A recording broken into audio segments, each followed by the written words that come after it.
Hola alumnos y alumnas.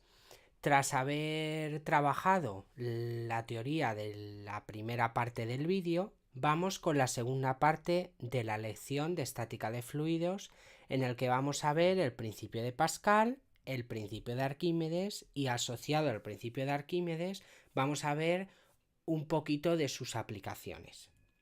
Bien, en cuanto al principio de Pascal, es importante explicarlo a través de un experimento. Imaginémonos que tenemos una jeringuilla en la que tenemos un fluido de color rojo y tenemos una esfera llena de orificios pequeños, que son los que os estoy poniendo ahí en azul, y hacemos un orificio más grande de color rojo. Si situamos la jeringuilla justo en ese punto rojo y hacemos presión en el émbolo de la jeringuilla, vamos a ver cómo la jeringuilla se va a vaciar y por todos los puntos, por todos los orificios azules, va a salir el fluido a la misma intensidad.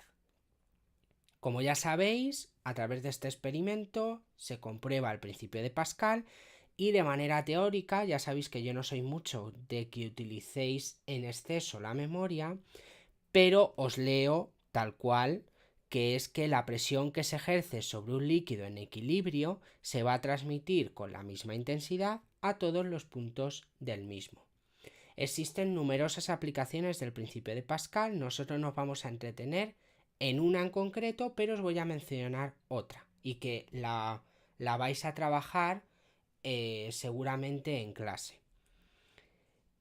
Las aplicaciones van a ser, por un lado, los frenos de automóviles y por otra parte, la prensa hidráulica. Esta última es la que vamos a trabajar en clase y que voy a pasar a explicaros. El caso práctico de la prensa hidráulica se basa en lo siguiente. Esta es una prensa, ¿vale? En el que la parte azul sería agua y la parte verde serían los émbolos. Hay un émbolo más pequeño y un émbolo más grande. Y nuestra misión es poder elevar este coche de última generación. ¿Y cómo lo podemos hacer? Bueno, pues si hacemos presión o aplicamos una fuerza en ese émbolo pequeño y en esa superficie, vamos a provocar que se cree una nueva fuerza en el émbolo mayor, en el émbolo donde está situado el coche, hacia arriba, en esa superficie 2. Así pues, lo que vamos a provocar es que el coche ascienda. Os he puesto esta raya para que veáis cómo ha disminuido el nivel de agua en el émbolo menor y ha aumentado en el émbolo mayor. Bien, pues de manera matemática o de manera físico-matemática, ¿cómo vamos a poder trabajar con esto? Bueno, pues hay una presión asociada a ambos émbolos. Por un lado, en el émbolo mayor tendremos esta presión igual a F2 partido de S2 y por otra parte tenemos en el émbolo 1 esta presión igual a F1 partido de S1. Pero las presiones son las mismas.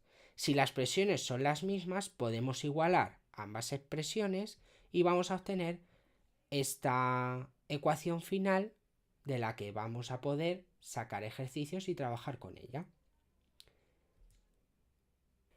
A continuación vamos a ver el principio de Arquímedes a través de experimentos sencillos. Acordaros que podemos hacer estos experimentos de manera muy sencilla. Si tenemos un dinamómetro, un objeto, que no hace falta que sea esférico, puede ser de otra forma, y un vaso de precipitados con agua. Acordaros que el dinamómetro es un aparato que tiene un muelle dentro y lo que hace es, a través de la ley de Hooke, acordaros, F igual a menos K, la constante del muelle, por el desplazamiento, lo que hacemos es que si colocamos un objeto en la parte de abajo, el muelle se va a estirar y nos va a dar el valor del peso del objeto que estamos colgando. ¿Sí? Vale, pues continuamos. El primer experimento que vamos a hacer es colgar el objeto en el dinamómetro y nos va a dar un valor de peso. En este caso nos va a dar igual un peso de 0,4 newton. El segundo experimento lo vamos a hacer parecido, pero ahora introduciendo el objeto en el vaso de precipitados. En este punto vamos a obtener otro peso, que en principio ahora os digo cómo se nombra, de 0,3 newton. A este peso le vamos a llamar peso real y a este de aquí le vamos a llamar peso aparente. Cuando tengamos el objeto sumergido en un fluido o en un líquido, en este caso, le vamos a llamar peso aparente. Entonces va a surgir una nueva fuerza que va a ser el empuje, ¿vale? Que siempre apunta para arriba, siempre, ¿vale? El empuje. Y por otra parte vamos a tener obviamente el peso del cuerpo. ¿Cómo se define entonces el empuje? El empuje se va a definir como el peso real menos el peso aparente. Y en este caso concreto vamos a tener que el empuje será igual a 0,4 menos 0,3 a 0,1 newton. A continuación vamos a seguir con el principio de Arquímedes para ver si existe otra definición de empuje. Así pues, ahora lo que tenemos que tener en cuenta es que si tenemos un objeto y lo sumergimos en un recipiente, parte de ese agua, ya que lo hemos llenado al ras, se nos ha ido fuera del recipiente. Esto es a lo que yo voy a llamar masa del fluido desalojado. Esa masa del fluido desalojado se puede definir como el volumen del fluido desalojado por la densidad del fluido en cuestión. Y como lo único que hemos hecho ha sido introducir el objeto, ese empuje que ha hecho el fluido sobre el objeto ha provocado que se saliera esa masa del fluido desalojado y por lo tanto podemos ver que el empuje será igual a la masa del fluido desalojado por la gravedad. Si sustituimos esta primera expresión en la ecuación del empuje, obtenemos una nueva ecuación que es la que estamos viendo en pantalla y que tiene una particularidad, y es que si se sumerge entero el cuerpo, podemos decir que el volumen del fluido desalojado va a ser igual al volumen del objeto. Así pues, la expresión de arriba se convierte en esta que estamos viendo en pantalla y que nos dice que el empuje es igual al volumen del objeto por la densidad del fluido por la gravedad. Una vez visto el principio de Arquímedes, vamos a ver un punto muy chiquitito de aplicaciones del principio de Arquímedes a sólidos sumergidos y ver la relación que hay entre peso y empuje.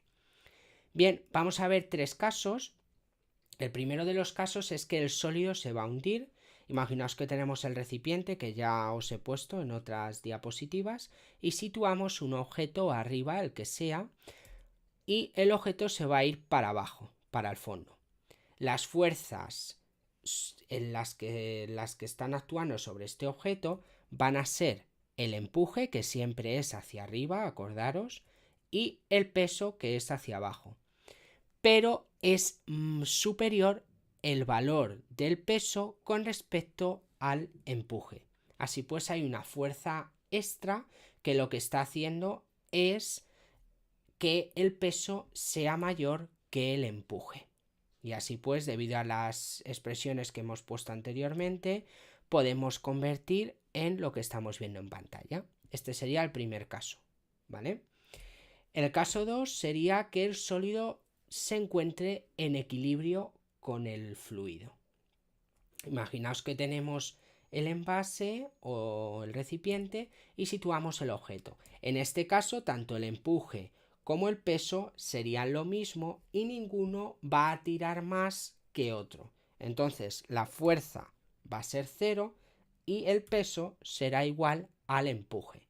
Y por lo tanto, igual que hemos puesto en el caso 1, podemos poner esta expresión. Y por último, para terminar ya esta segunda parte del vídeo, vamos a ver un último caso que es el caso más importante, que sería el sólido flota.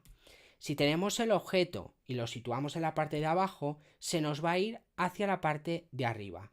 En este caso, al igual que en los otros casos, va a haber un empuje y un peso, pero en este caso el empuje va a ser superior al peso. Pero va a ir subiendo y bajando ese objeto hasta que se va a encontrar en equilibrio. Solamente en ese punto, ¿vale?, se van a igualar esas fuerzas, ¿vale? O dicho de otra manera, el cuerpo va a emerger hasta que ambas fuerzas se van a equilibrar, ¿vale? Y en ese punto el peso será igual al empuje y podemos poner esta expresión. Pero esta expresión no es la misma que el caso 2. Rebobinar el vídeo si queréis. Porque este empuje, el volumen, no es el del cuerpo, ¿vale? O no es el del cuerpo. Sería el volumen de la parte sumergida del objeto. Solo la sumergida.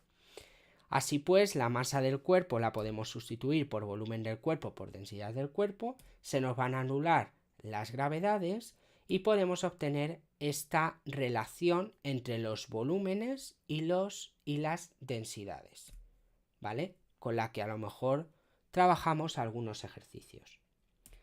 Bien, pues hasta aquí si has llegado, has conseguido un segundo objetivo, enhorabuena, y trabajaremos con estos conceptos y con estos experimentos a lo largo de la siguiente semana. Venga, hasta luego.